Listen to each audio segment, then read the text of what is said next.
Hey everyone, hope you're doing well. This is Rishabh from Ascending Techie and you are watching the Logitech G102 Lightsync RGB review.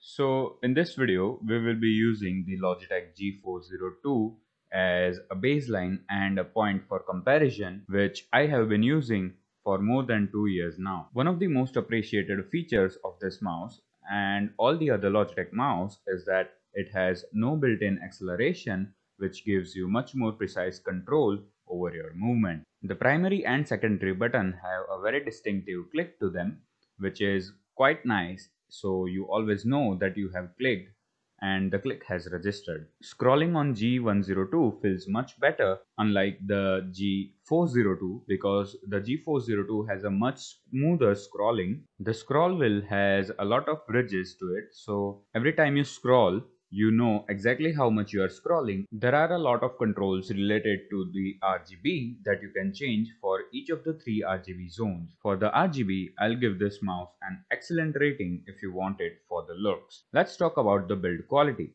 Starting with the USB cord, the cord is lengthy enough at 2.1 meter as usual, but the material is different from the cord of G402. While it does feel better to the touch and feels smoother and softer, the material seems like an open invitation for the dust to settle on and would easily get dirty over time if not cleaned, which is not the same case with the G402's cord, which hasn't gotten dirty in terms of look yet after a use of over 2 years. The RGB is placed in a good position for showing off and is very much eye-catching. It's also much brighter than I expected it to be. A slight nitpick that I'll do, however, is that the left mouse button has a gap between itself and the RGB strip, which allows the light to be seen directly if you're looking at the mouse at an angle, which gives it a slightly cheap feeling, but doesn't usually matter because you'll be always using it in the opposite direction. In my opinion, the DPI button is only useful for changing DPI, which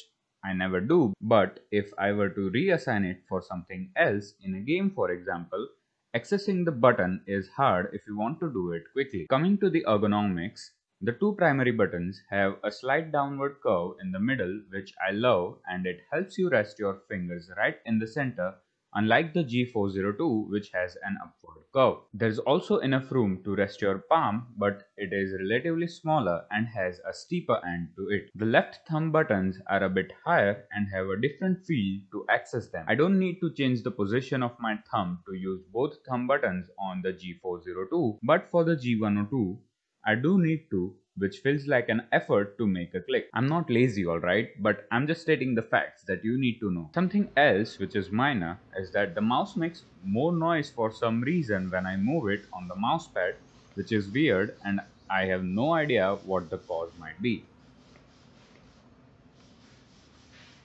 The mouse weighs 84.2 grams as compared to 103.8 grams, but the 20 grams of difference feels almost negligible. So who is this mouse for? If you want a mouse for gaming and regular use with not too many buttons and some RGB bling, then this is the right choice for you. The G102 fits right in with the prices hovering near 1400 rupees, but if you are a content creator, or if you want to play MMO games, then you might be better off buying a mouse with more buttons. If you, however, care about the ergonomics, I'd rather recommend you to check one out somewhere physically before buying it so that you have an idea of what you are getting into. Ergonomics are often overlooked, and if they are not comfortable to you, then over time it would cause fatigue or pain in your hand because of the discomfort. And in some of the cases, you wouldn't even notice why that is happening. My mother was using a basic mouse from Dell,